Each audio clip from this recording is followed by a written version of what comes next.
Best friend হচ্ছে আমার দ্বিতীয় কাজ। তো 2018 সালে প্রথম আমরা বেস্ট ফ্রেন্ড দিয়ে শুরু করি আমাদের কাজটা।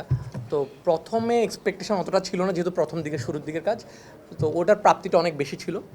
বেস্ট ফ্রেন্ড হওয়ার পর বেস্ট ফ্রেন্ড 2 করার আসলে আমাদের প্ল্যান ছিল না, তারপর দর্শকদের অনেক অনুরোধে অনেক রিকোয়েস্টে আমরা বেস্ট ফ্রেন্ড 2 করি। 2 এর পর 2টা করার সময় আমাদের প্ল্যান ছিল বেস্ট ফ্রেন্ড 3 করবো।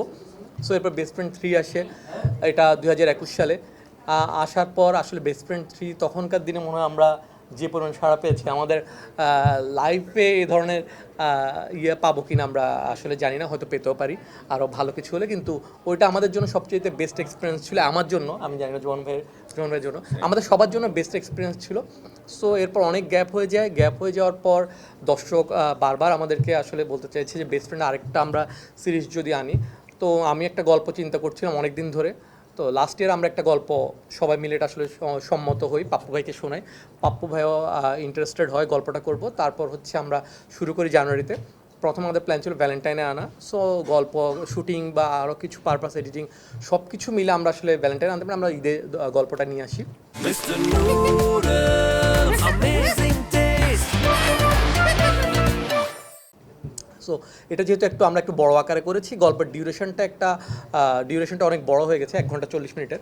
এটা ওয়েব ফিল্ম বা আমরা প্রথম ওয়েব ফিল্মে আকারে চিন্তা করেছিলাম, পরে আমরা নাটকই এটা করি। যেহেতু দর্শকদের প্রাপ্তির জন্য ওয়েব ফিল্মে নিলে যেটা হয়, প্ল্যাটফর্মে অনেকে দেখা সুযোগ পায় না, অনেক দর্শক কানেক্টেড থাকে না প্ল্যাটফর্মগুলোর জন্য। এই জন্য আসলে আমাদের এটা ইউটিউবে নিয়ে আসা। যেহেতু প্রথমে আমরা গল্পটা যেহেতু বড় ছিল, আমাদের প্রথম চিন্তা ছিল আমরা আসলে হয়তো ওটিটির প্ল্যাটফর্মে যাবো কিনা, কিন্তু এরপর দর্শকের কথা চিন্তা করে কিন্তু আমরা গল্পটা আবার ইউটিউবে নিয়ে আসি। পাপ্পু ভাইয়ের সাথে কথা বলি যে এটার বাজেটের একটা বিশাল এঙ্গেজমেন্ট আছে। তো পাপ্পু ভাই ওই বাজেটে সম্মত হয়, আমরা গল্পটা করি। তো গল্পটা তো আপনার অলরেডি রিলিজ হয়ে গেছে। আমরা দর্শকের প্রথম দিন থেকে প্রচুর সাড়া পাচ্ছি। যেটা হচ্ছে ডিউরেশনটা একটা বড়, অনেকে চিন্তা করছে এত বড় ডিউরেশন কতক্ষণ, কিন্তু অনেক দর্শক এটা বলেছে দেখার সময় আসলে ডিউরেশনটা বড় মনে হয় না।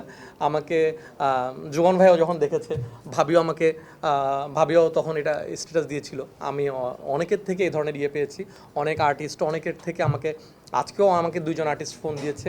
তো সবারই একটা ছিল যে দেখতে বসলে এটা যে আসলে কখন সময়টা চলে যায় সেটা আসলে বোঝা যায় না। বেস্ট ফ্রেন্ড 2.0টা আমি বলছি যে আসেন অনেক দিন হয় না, তো বেস্ট ফ্রেন্ড তো করা যায় কিনা। তো প্রবীরদা বললে হ্যাঁ, আমিও চিন্তা করতেছি যে এটা গল্প চিন্তা করতেছি, দেখি একটা ম্যাচুরড গল্প হলে তাহলে আমরা করব।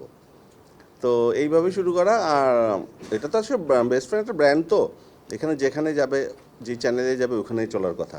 তো আমার কাছে মনে হলো এইরকম একটা ভালো প্রজেক্ট সিএমবির সাথে থাকুক, এটা সিএমবি ব্র্যান্ড ভ্যালুর জন্য প্লাস হবে। তো প্রজেক্টটা চলছে এবং অনেকে প্রশংসা করছে, বিশেষ করে সব নাটক তো আমরা সবসময় ভিউর জন্য করি না। এই নাটকটা অনেক প্রশংসা হচ্ছে যে না, বাংলাদেশে এত ভালো ভালো নাটক হয়। তো মেজাবিন আপু অনেকদিন পর কাজ করছে। মেজাবিন আমরা যখন সিএমবিতে নাটক শুরু করছি, অপূর্বায়, নিশোবায়, মেজাবিন আপু, এই বছরের মানে এটাই নাটক। তৃষা পুনারা দিয়ে শুরু করেছিলাম, কিন্তু এখন অনেকদিন পর মেজাবিন আপুর সাথে কাজ হলো। অবশ্যই মানে খুব ভালো লেগেছে যে অনেকদিন পর আবার মেজাবিন আপু নাটকের সিএমবির মাধ্যমে আসলো। তো এটাই আর কি, এখন দেখা যাক সামনে কি হয় আর কি। এখন আসলে অনেক ইনভলভ হয়ে কাজ করার চেষ্টা করি। যেমন দাদা বললো যে এডিটিং প্যানেলে যখন এডিট করতে গিয়েছে তখন সে আরাম পেয়েছে অনেক। সে আমাকে টেক্সট করেছিল যে অ্যাক্টিং এত ম্যাচিউরড হয়েছে আপনাদের দুজনেরই, যে দেখতে খুব ভালো লেগেছে এবং এডিট করে আরাম লেগেছে। তো it's a achievement for us, যে অ্যাক্টর হিসেবে যে ডিরেক্টর যখন বলছে যে আসলে অ্যাক্টিংটা এত সুন্দর হয়েছে যে এডিট করে। সো আমি বলছি যে কান্নাটা আসলে বিষয় না, best friend itself is a brand. মানে বাংলাদেশের নাটকের ইন্ডাস্ট্রিতে অনেক ভালো ভালো নাটক আছে, এর মধ্যে বেস্ট ফ্রেন্ড একটা বেঞ্চমার্ক তৈরি করেছিল। সো এই কারণেই আসলে 1, 2, 3 আসা, নাহলে কিন্তু 1-এর পর 2 আসতো না, 2-এর পর 3 আসতো না। সো এই পুরো একটা সিজন শেষ হয়ে আবার নতুন আরেকটা সিজন এরকম 3-4 বছর পর নতুন করে ক্রিয়েট করা, এটা আসলে দর্শকের চাহিদা না থাকলে আমরা আসলে করতাম না, বা প্রডিউসার ইনভেস্ট করতো না। সো এখানে অনেক বড় একটা টাকা ইনভেস্ট করা, এবং এই কারণেই তো করা।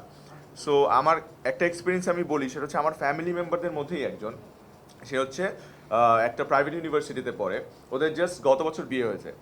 সো ওদের বিয়ের সময় আমি জানতে পারি যে they were best friends. So ওরা কখনোই আসলে বলতে পারতো না। তো আমাদের নাটকটা তারা একসাথে বসে দেখেছিল। সো লাস্টে গিয়ে যখন 3 নম্বর পার্টে আমাদের মিল হয়েছিল বেস্ট ফ্রেন্ড সিজন 1-এর, তো ওইটা ওদেরকে অনেক ইন্সপায়ার করে। এই কারণে ওরা সামহাও একজন একজনকে বলতে পারছিল যে বেস্ট ফ্রেন্ডের মধ্যেও প্রেম হতে পারে, বেস্ট ফ্রেন্ডের মধ্যেও ভালোবাসা বা বিয়ে হতে পারে। সো আমার নিজের চোখে দেখা একটা